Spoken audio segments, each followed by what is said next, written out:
Good YouTube, Quinn Wade coming to y'all with that instant basketball analysis on Analysis Playground exclusively on YouTube as it should be and may be forever. But I will say the Boston Celtics got a win 131 to 95 over the Memphis Grizzlies. The Celtics are now 6-7, 3-3 at home, and the Grizzlies are 4-9 and 4-1 on the road. No Ja Morant in this game, and it's not a surprise. But the Celtics didn't care because they wanted to win anyway, whether he played or not. 34 to 26 in the first quarter in favor of the Boston Celtics, and then they won the second quarter 33 to 20. The game was basically over at that point, but the third quarter was also won by the Celtics 33 to 28, and the fourth quarter only added more devastation because the Celtics won that one by 10, 31 to 21. I'm going to speed through this because this game was basically over fast, and there's not really too many good things to say about the Grizzlies in this one. They didn't even score 100 points, so you get it. Jaren Jackson Jr., 23 minutes, 18 points, 2 rebounds. All of them was offensive. He had one steal, one block, 3 turnovers. He ended up going 7 to 15 from the field, 46%, 1 to 3 from 3, 33%, and he made all his free throws, and he did have 5 personal fouls. He was a minus 28 and plus minus. Jalen Wells, 24 minutes, 5 points, 4 rebounds, 3 was offensive, 2 steals, 2 of 10 from the field. Didn't have it going tonight, even from 3, where he was 1 of 5. He had 2 personal fouls and was a minus 27 and plus minus. And yes, Jalen Wells had open looks, and he just couldn't knock them down. Jock Landale. 24 minutes, 11 points for him, 6 rebounds, 2 of them was offensive, 4 assists, 1 steal, 1 turnover. He did a good job of getting the shots that he normally gets, but he did make a 3 and miss one.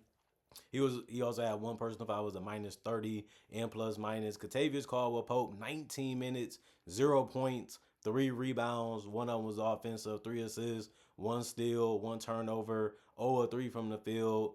2 personal fouls and a minus 25 and plus minus. A blank game from him. You expect more, you need more from him, and he couldn't give it to you. And then Vince Williams Jr. tried. It just wasn't his night either for the starting lineup. Everybody struggled in some way, even if it's defensively besides Landale and Jaren Jackson, really. But 12 points for Vince Williams Jr., 5 rebounds, 1 of was offensive, 2 assists, 1 turnover, 4 of 12 from the field, 3 of 10 from 3. That's 30% there. 1 of 1 from the free throw line, 2 personal fouls in the minus 17 and plus minus. Santi Odama, he ended up leading the bench in scoring with 14 points in 24 minutes. He had 6 rebounds, 2 of them was offensive with 4 assists, 2 steals and a block and a turnover. He had no personal fouls, but he only went 4 of 11 from the field. That's only 36%, and he went 2 of 7 from 3. That's 28%. Not a good shooting game because he went 4 of 6 from the free throw line, and that was 66%. He was a plus 4 and plus minus. Oliver Prosper, 26 minutes, 8 points, 4 rebounds, 4 assists. 1 of them was offensive with a block and a turnover. 2 of 7 from the field, 28%, 0 of 2 from 3, 4 of 4 from the free throw line, 2 personal fouls, and a minus 11 and plus minus. Cedric Howard, 26 minutes, 12 points, 6 rebounds, 2 of them was offensive with 3 assists and 2 turnovers. He was 3 of 12 from the field, 25%, 1 of 6 from 3, 16%, and 5 of 6 from the free throw line, 83%. 2 personal fouls and a minus 19 and plus minus. He couldn't really make a shot. Even if it wasn't from 3, just wasn't his night either. You got to give credit to the Celtics for staying in front of guys, keeping a body on them, making them be uncomfortable and forcing them into shots they really don't want to take or rushing. G.G. Jackson, 7 minutes, 6 points, 1 assist. He also had 1 steal, and he shot 2 of 6 from the field, 33%. 2 of 3 from the free throw line, 66%. He had 1 personal foul, was a minus 5 and plus minus. PJ Hall, 7 minutes, 4 points, 3 rebounds. 1 of them was offensive with an assist. 2 of 4 from the field, 0 of 1 from 3, 0 of 1 from the free throw line, a minus 5 and plus minus. John Conchar, 6 minutes, zeros across the board for him, a minus 1 and plus minus. Cam Spencer, 29 minutes, 5 points, 2 rebounds, 3 assists, 1 block, 1 of 5 from the field, 20%, 1 of 2 from 3, 50%, 2 of 2 from the free throw line, 1 personal foul and a minus 18 and plus minus, 41 rebounds, 25 assists, 8 steals, 4 blocks, and 10 turnovers. As a team for the Grizzlies, they shot 32 of 95, 33%. You would never think an NBA team would shoot that poorly, but it happened tonight for the Grizzlies. 10 of 43, they shot 23% from 3 and 21 to 26, 80% from the free throw line, and they only had 18 personal fouls. That's not that bad. But the Celtics had an easy time scoring and an easy time executing their offense, and they was able to make their threes in this game. If the Celtics are able to do that, they can beat anybody, but they got to stay hot and they got to still make their mid-range and they still got to play defense. That's what I say, but making threes are tough. Kada, 20 minutes, 13 points, 8 rebounds, 2 was offensive, 2 assists, 1 steal, 1 block, 6 of 6 from the field, 1 of 1 from the free throw line, 2 personal fouls, a plus 27 and plus minus for him. Good game, had the floater going, had the finishing going, and he really tried to protect the rim as good as he can. He's still learning, he's still developing in that role, and I like what he did a lot tonight. Derek White, 26 minutes, 20 points, 5 rebounds, 3 was offensive, 4 assists, 2 steals, 1 block, 2 turnovers, 6 of 11 from the field. That's 54%. Got some layups to go, got some good looks to go, and also knocked down his threes. He still had a quick trigger on that release, but he only shot 6 of them tonight, which was good because he went 3 of 6 and shot 50%, and the rest was free throws where he went 5 of 5. So just a good diet of shots, not just threes from Derek White tonight, and I liked that a whole lot. Plus 22 and plus minus. Jaylen Brown, 25 minutes, 19 points, 6 rebounds, 3 was offensive with 6 assists, 2 turnovers, 8 of 16 from the field, 50% there, 2 of 5 from 3, 40%, and 1 of 2 from the free throw line, 50%, 2 personal fouls and a plus 29 and plus minus. He didn't have to go for 25. He didn't have to go for 30 for the Celtics to be able to win this game, but he was efficient when he was scoring and when he was attacking, and he did only commit those 2 turnovers, and he only had 2 personal fouls, so you're happy with that. Peyton Pritchard, 30 minutes, 24 points, 9 assists, 6 rebounds, 8 of 15 from the field, 53%, 5 of 10 from 3, 50%, 3 of 4 from the free throw line, 75%, 1 personal foul, plus 42 and plus minus for him. He had his handles going. He was able to get to wherever he wanted to on the court. He had the 3 ball going too, which is much needed. He hasn't really been shooting the ball that great. Neither has Derek White, but they shot amazing today. But I would say the assist is something that was very important too. You know, getting to where you want to on the court, but also keeping your head up to find your teammates, especially when they're open, is always great. And he did that really well today. Jordan Wash, 18 minutes, 7 points, 6 rebounds, 1 was offensive, 2 blocks, 3 of 7 from the field, 42%, 1 of 3 from the three-point line, 33%, 4 personal fouls, and a plus 19 and plus minus. He was the only starter to not score in double figures in points, but he did score good enough. And he was a threat out there, and that's all you can really want him to be, and he played some decent defense. Chris Boucher, 13 minutes, 2 points, 7 rebounds. 1 was offensive, 1 of 3 from the field, 33%, or 2 from 3, and 3 personal fouls, and a plus 14 and plus minus. Sam Hauser, 23 minutes, 5 points, 2 rebounds, 1 was offensive, 1 assist, 1 steal, 1 block, 1 turnover, 2 of 8 from the field, 25%, 1 of 7 from 3, 14%, 1 personal foul and a plus 15 and plus minus. Didn't shoot the ball that well, hasn't really been shooting great either, but he had kept the defense honest and played some good defensive plays. Josh Minot, 22 minutes, 9 points, 4 assists, 5 rebounds, 1 was offensive with a block and 3 turnovers. 4 of 8 from the field, 50%, 1 of 4 from 3, 25%.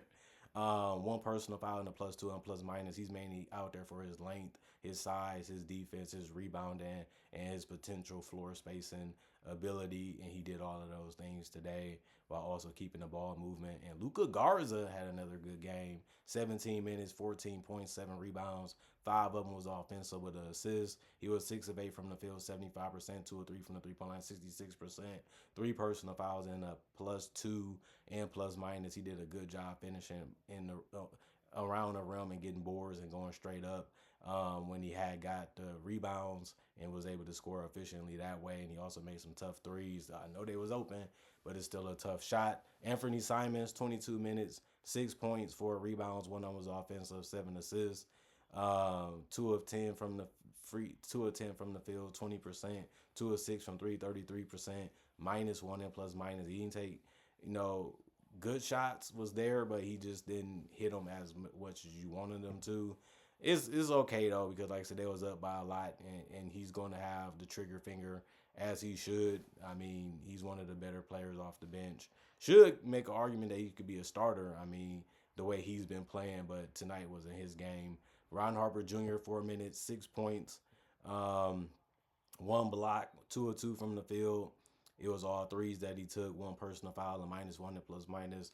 Baylor, 12 minutes, 6 points, one rebound, 2 of 3 from the field, 2 of 3 from the 3-point line, since that was all his field goals, and one personal foul in the +11 and plus minus. And then Hugo Gonzalez didn't score in this game, but he played 8 minutes and had one rebound, one block, one turnover. He was 0 of 2 from the field, had one personal foul, and was a -1 and plus minus. 58 rebounds. They dominated them on the boards, the Grizzlies. 34 assists. They was hitting majority of their shots, so it makes sense that they had more assists than the Grizzlies. 4 steals, they had less than the Grizzlies, and 8 blocks, they had more by 4, and they only committed 10 turnovers, just like the Grizzlies. 50 of 99, 50% from the field, 21 of 51, 41% from 3, 10 of 12, 83% from the free throw line, although the Grizzlies did shoot way more free throws. It didn't really matter because they couldn't make shots from 3 or from the field, and 20 personal fouls. The Celtics had 2 more than the Grizzlies, but it was okay because the Celtics still won the game anyway. So I don't really have a problem with this game. I felt coming into this game, the Celtics should be able to win. They should be able to beat the Memphis Grizzlies, and when they did, I was just happy. As a Celtics fan, I want us to be in the playoffs or in the play-in conversation to have a chance to make it, and I think we're going to be flirting with that all season. The way we're playing, and the things that we're doing shows you that if we just keep shooting the 3 ball a little bit better and continue to move the ball, continue to trust Jaylen Brown to make the right decisions and to get his, we're a good team. Good is usually around 39 to 42, 44 wins. And if we can get that, that's still a successful season for the roster that we have. And when you look at the Grizzlies, they're playing with a lot of guys out.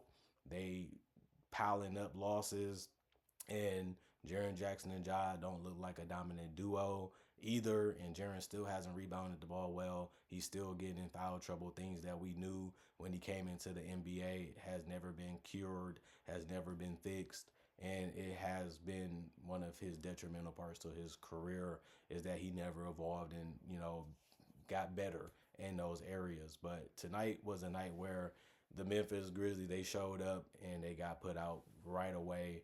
And the Celtics needed to do that so they can be healthy and get ready for the next game and give their all in that one so they can get back to 500. Other than that, comment, like, subscribe, share it, the notification bell to get the announcement. I make conversation videos just like this about various NBA only topics. I also do breakdowns of real footage of legends, current legends, rookies, and also future stars. And I also do my draft and draft covers too. Plus, on top of that, I got over 3,000 plus videos already on my channel right now that you can watch, and it's all for free. And on top of that, I also try to upload videos every day throughout the day to give you something to watch and look forward to when it comes to basketball and NBA content. Other than that, thanks for watching. Thanks for checking out the channel. Thank y'all for appreciating the content for what it is. Continuing to come back and continue to be fans and supporters and subscribers of this channel. Other than that, y'all stay blessed up. Y'all stay good. Peace. And I'll see you guys later today, hopefully with more analysis.